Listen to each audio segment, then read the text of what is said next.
बोलने का मौका श्री चंद्रशेखर। माननीय सभापति महोदया जी, मैं सर्वप्रथम तो आपका धन्यवाद करता हूं कि आपने मुझे रेलवे संशोधन विधेयक 2024 पे अपनी बात रखने का मौका दिया। रेलवे संशोधन विधेयक 2024 पर मैं अपनी गहरी चिंता व्यक्त करता हूं। यह विधेयक भले ही रेलवे के शासन ढांचे को सुव्यवस्थित करने का लक्ष्य रखता हो, लेकिन ये हमारे रेलवे सिस्टम की मूलभूत ताकत को कमज़ोर कर सकता है। केंद्र सरकार की बढ़ती भूमिका भले ही अच्छे इरादों से प्रेरित हो, लेकिन इससे नौकरशाही में देरी हो सकती है और समय पर निर्णय लेने की क्षमता कम हो सकती है। हमें अपने रेलवे सिस्टम की चपलता और लचीलेपन को खोने का जोखिम उठा रहे हैं। रेलवे बोर्ड में सदस्यों की नियुक्ति में मंत्री जी से पूछना चाहता हूं कि क्या SC, ST, OBC और महिलाओं को इस बोर्ड में जगह मिलेगी? रेलवे बोर्ड सदस्यों की नियुक्ति शासन का एक महत्वपूर्ण पहलू है।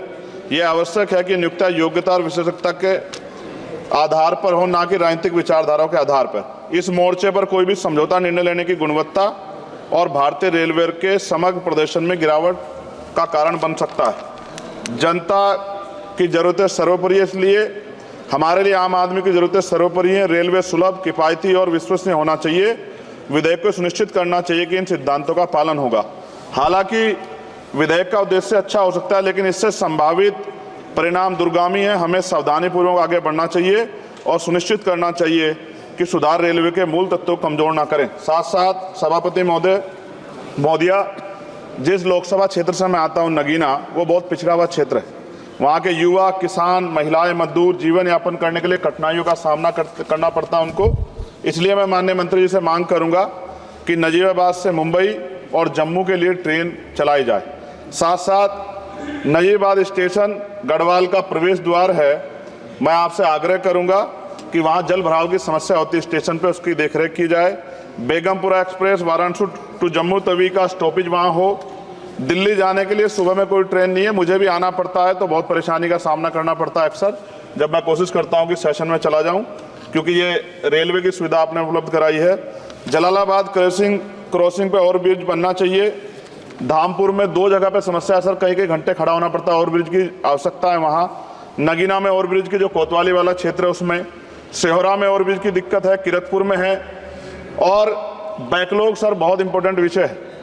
रेलवे का बैकलॉग जल्दी भरना चाहिए। जनरल कोच बढ़ाए जाने चाहिए, क्योंकि बहुत बड़ी आबादी रेलवे में सफ़र करती है। बहुत लोगों की जान दुर्घटना में जा रही है। हमने कई एक्सीडेंट जो है देखे हैं, और एक कर्मचारी की जान के जिस तरह दबके, ये भी एक बहुत बड़ी समस्या थी। जनता में गुस्सा पैदा हुआ, इसकी रोकथाम की जाए। गरीब यात्रा करने के लिए जाता है, अंतिम यात्रा ना हो जाए, इस बात का हमें ध्यान रखना पड़ेगा। साथ साथ इसका मुझे एक मुख्य कारण ये दिखाई देता है कि लोको पायलट को रात और दिन में ड्यूटी करनी पड़ती है।